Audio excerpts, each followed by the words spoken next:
लाल बहादुर भाई काहे जयकारा में यूज करल जाए, जयकारी खुल के बोले के बाद। वाह वाह, चली आई आज मरवटिया के पावन पवित्र धरती पर ब्राह्मण परिवार में माननीय भृगुनाथ बाबा जी श्री के दरबार में सबसे पहले अपने आइल रउआ सब आज हमारा खातिर बजवैया नहीं खी अतिथि मानी रउआ सब बिना बोलौले रउआ सब जाने आइल बने जाए। चली आई माननीय हमारे गुरुदेव जी महाराज बेंजू पे संगत कर रहे हमारे राम परवेश चौधरी जी, बेंजू पे हमारे गुरुदेव जी महाराज शागिर जी चरण में कोटि कोटि नमन बार बार प्रणाम बा। और हमारा भाई हमार दिल के लागल बिना बार वाला अजय भाई हमारे बड़ा सुंदर नाल प्लेयर और हमारे उस्ताद झाल पे हमारे शेरू भाई देवरिया के धरती से वाह जैसने भगवान नाव दिहले वैसने तो हर मुंह फौटा बना दिहले। और ये हमारे भाई बिहार के धरती से देखो हो बिहार के धरती से हमारे तबला पे भाई तबेलची हमार राजा राम जी चली आई राउर बेड़ा पार रामे जी लगाई। और नाल पे हमारे भाई देवों की धरती देवरिया के पावन पवित्र धरती हो बाबा मोहनवीर बाबा के स्थान से चल के आयल बड़े हमारे भाई गोविंद जी नाल बाजा कहा कोनो जोड़ नहीं है भाई के हमारे। और पैड पे हमारे मूछ वाला भाई लव यू बेबी ऋतु प्रीतु एंड ब्रदर्स, ऋतु प्रीतु ब्रदर्स ये दोनों की जोड़ी क्या है। और मेरा भाई कीबोर्ड पे प्रीतु भाई प्रीतु प्रीतम बड़ी सुंदर गायक तनिक बारी सब जना बजवैया खातिर तनिक बड़ी ताली बजा के आशीर्वाद दे दीजा चौधरी जी तनी ताली बाजो। ए महाराज देखी लो हमारे घर आइल बालो अगर ताली ना बाजी हम तो घर के मुर्गी दाल बराबर बोटले बनी बाद में लो हमरा से समझे लगे लोग मर्द हमनी के थापरियो के मोहंग रनी हो जाए ऐसे तनिक वजन नहीं करे के राज भैया बता दे इहो जिला देवरिया ऐजा मर्द होले खाटी हो। हां जी आई बड़ा सुंदर रोशनी साउंड और हमारे अंकेश भैया जी रउए चरण में कोटि कोटि नमन रउए बानी जय हो महाराज। आई न विलंब करते हुए वो सूढ़ वाला बाबा के याद करे कि हे गणेश जी महाराज आई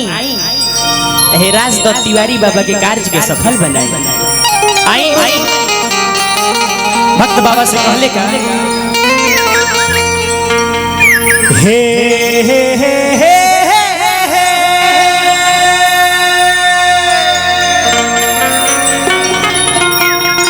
ला ला ला ला ला ला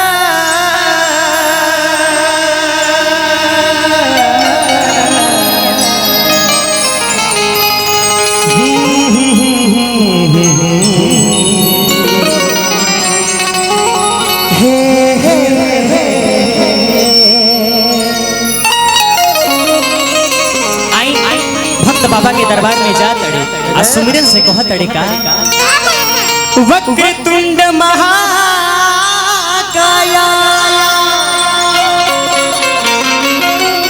कोटि सूर्य समप्रभा और निर्विघ्नं कुरु मे देवा सर्व कार्येषु सर्वदा।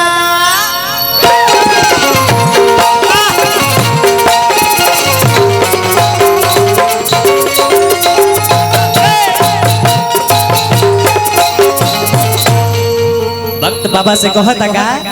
एगो हमारी जैसे भक्त बाबा के दरबार में जाता रे कहतड़े का कि हे बाबा अरे वे दरबार में एगो नाचीज कलाकार सेमवा आई बा एहू की अर्जी के स्वीकार करी बाबा कहे बागा कि गौरी के ललनवा है बाबा सुमिरनवा करिले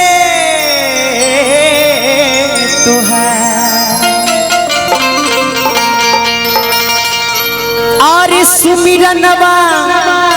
करिले तहार बाबा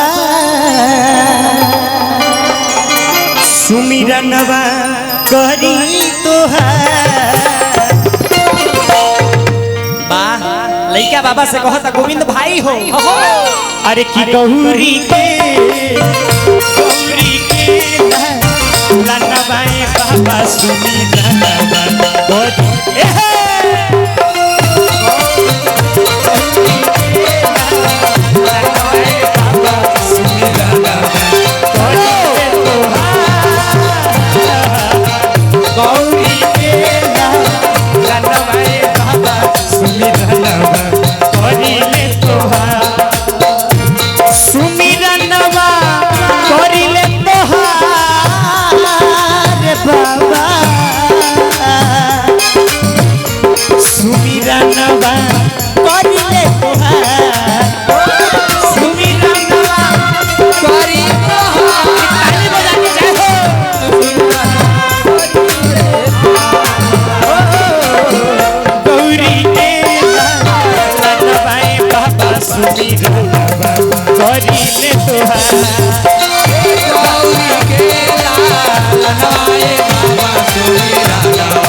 सुर जी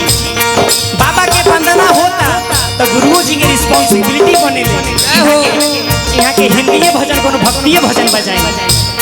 ना तो कहीं हे जी ढोलक वाला भाई हमारे हमरे गुरुओं जी के रिस्पांसिबिलिटी बनल है कि हो के कोनो भक्तिय भजन बजाए अब बड़ा सुंदर भजन बनेनी है कि आजा तुझको पुकारे तेरा लाल आजा माँ शेरों वाली पप्पू भाई हो ना तो कहीं हम गावत कि गौरी के लाला नवा बाबा सुमिरे नवा करी तोहार इहों के ऊपर मतलब बनेला हमारे पिरतू भाई के मतलब बनेला कि जरूर बजाए बोल बम के नारा है तू ही एक सहारा है ना तो कहीं लगले बजावे कि मेरा पिया घर आया आया सखी ये राजा ये मोरडिया रे सैया इहो बेइज्जती के नु बात बा लेकिन बा गुरुजी राव कोनो जोड़ नहीं छे और लइका बाबा से कहत का अरे हथिया के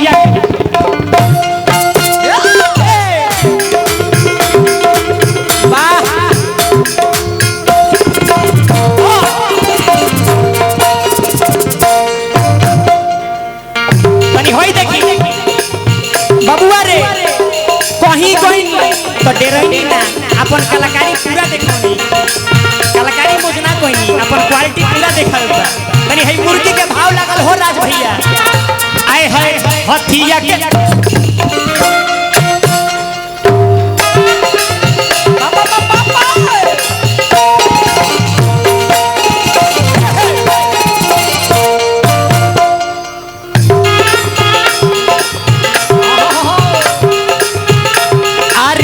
हथिया के सूढ़ पवला मनुष्य के तनवा सब देवता में पहिल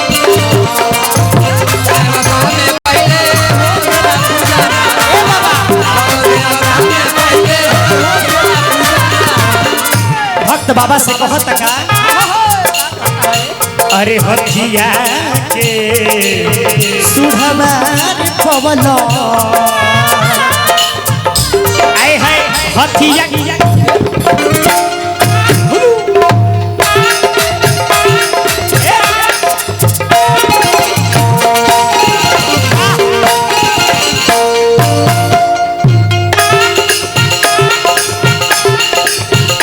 आए है हथिया के सूढ़ पवला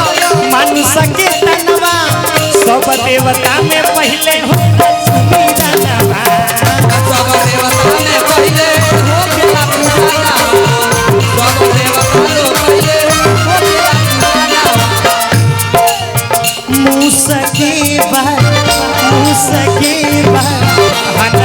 बाबा सुमिरा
मुनीम चाचा अरे माता जाकी पार्वती पिता महादेवा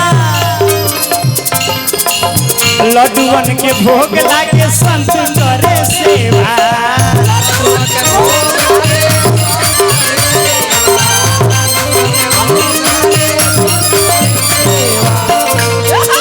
बबुआ हो यही गौनैया के गुरुजी जब रुआ छपरा बिहार में जाए यह गौनई चेंज हो जाते महाराज कौने भाव में गौनिहार लोग गावेला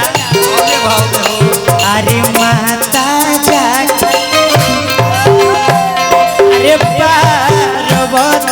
मैया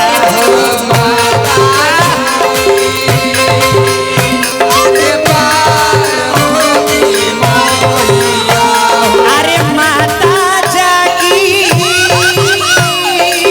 पार्वती मैया हो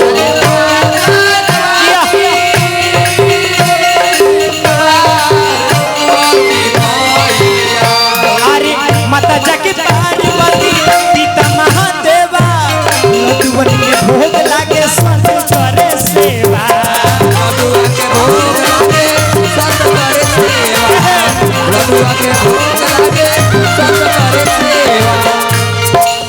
हमारे खोसन काका मार्कंडे भाई हो अरे माता जागी अरे पार्वती मैया हो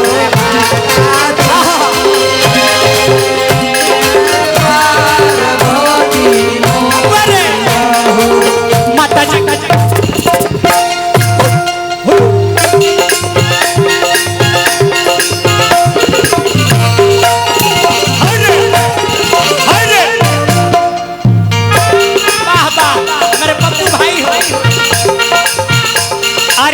माता जगी पार्वती पिता महादेवा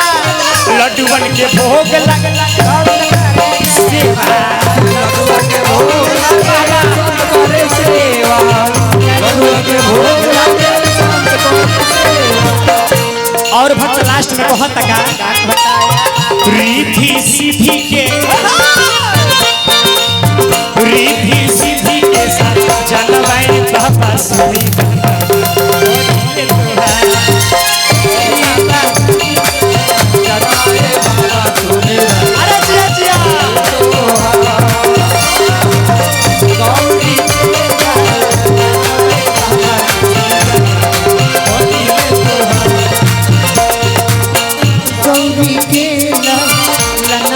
बाबा सुनी दिले तो है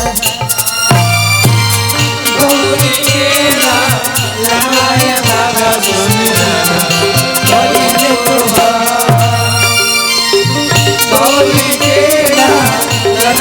बाबा